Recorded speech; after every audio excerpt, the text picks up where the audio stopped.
Bienvenue dans Qu'est-ce qui se passe? Aujourd'hui, nous allons parler de la boxe Yécric. Ah ben non, il ne s'agit pas de cette boxe-là. Nous allons le découvrir de suite avec Grégory. Allez hop! Nous sommes donc en compagnie de Grégory. Bonjour Grégory. Bonjour Aïssa. Comment ça va? Ça va très bien et toi-même? Ça va, la vie est belle, nous sommes en Guadeloupe, la vie est belle et magnifique. Alors Grégory, la boxe Yécric, qu'est-ce que c'est?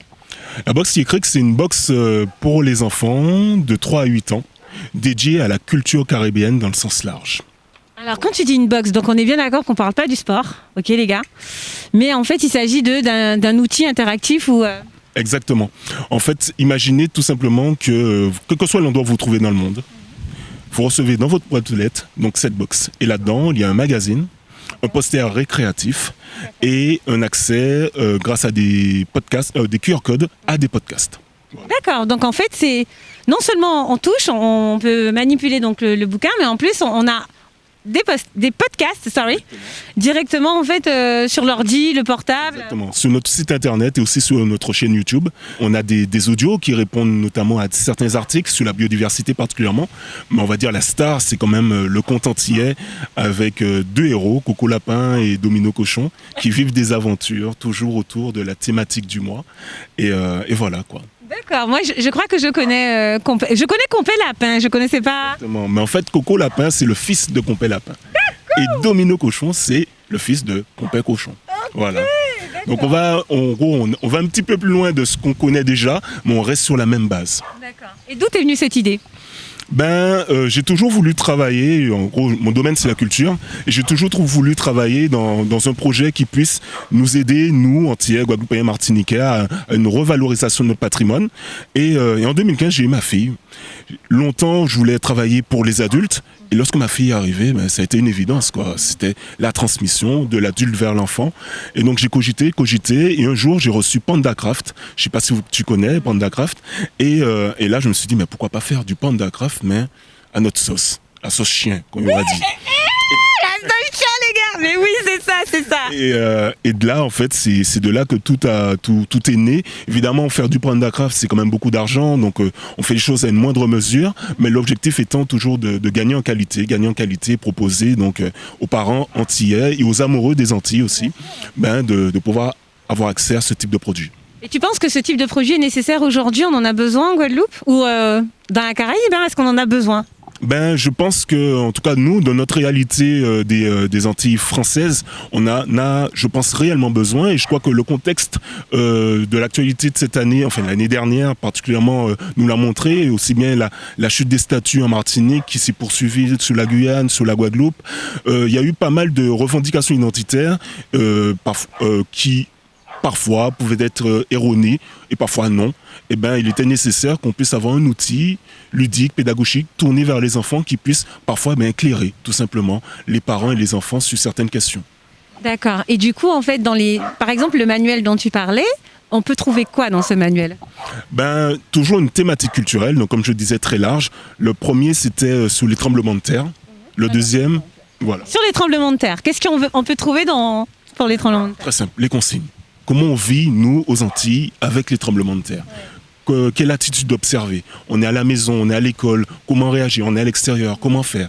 Voilà, donc des choses très simples. Et puis on va toujours aller avoir une petite touche historique. Par exemple, on apprend dans celui des tremblements de terre qu'il y a eu un très très très gros séisme au large du Moule, ici, là, qui a touché donc, toute la Caraïbe et qui a été ressenti depuis la Guyane. C'est un séisme énorme et qui a été, on va dire, le déclic de ce qui a été la destruction de Pointe-à-Pitre. Des incendies énormes, des ras-de-marée, des choses énormes, réellement énormes. Vous devez dire, la ville de Gourbert doit son nom à cet événement-là, parce qu'il y a un gouverneur, le gouverneur Gourbert, qui a œuvré grandement pour aider les Guadeloupéens à ce moment-là, et pour l'honorer, ils ont donc appelé la ville Gourbert. Voilà. Ah mais on en apprend, mais moi je découvre des choses, donc en fait... Il y a tout ça dans Yécric. Il y a tout ça Yécrac. Ah bon. Yémis Crick. Et donc du coup, justement, donc tu traites de sujets qui sont propres à nous en fait, à nous les Antillais. Et est-ce que tu penses aujourd'hui que tu pourrais adapter le même type de choses pour les adultes, parce que pour l'instant c'est les enfants, mais pour les adultes? Je crois qu'il y a des initiatives déjà qui se font aujourd'hui, notamment je pense à RG Vert, qui est une application d'un historien guadeloupéen qui travaille dans ce sens-là.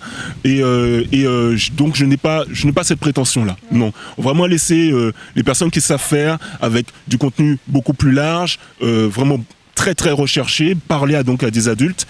Et moi, j'ai pendant longtemps travaillé avec des enfants et je sais comment m'adresser à eux. Et donc je vais rester dans ma petite case et continuer à travailler avec eux. Et du coup, tu es seul ou tu as une équipe avec toi? Je suis seul au niveau du contenu, de la rédaction des contenus, aussi bien le magazine que le conte. Ça sort de ma tête. Mais sur le reste, notamment tout ce qui est graphisme, mise en page. Là, je travaille avec une graphiste talentueuse qui s'appelle Agathe, en Martinique. Et j'ai aussi ma compagne. En fait, c'est mon premier soutien. C'est elle qui est mon pilier, mon socle, et qui m'aide justement sur tous les aspects administratifs, les achats, les petites choses chiantes à faire. Elle est là et elle m'aide à aller de l'avant. J'ai aussi des créolistes. C'est très important parce que Yécrac est trilingue. Il y a le créole guadeloupéen, le créole martiniquais et le français.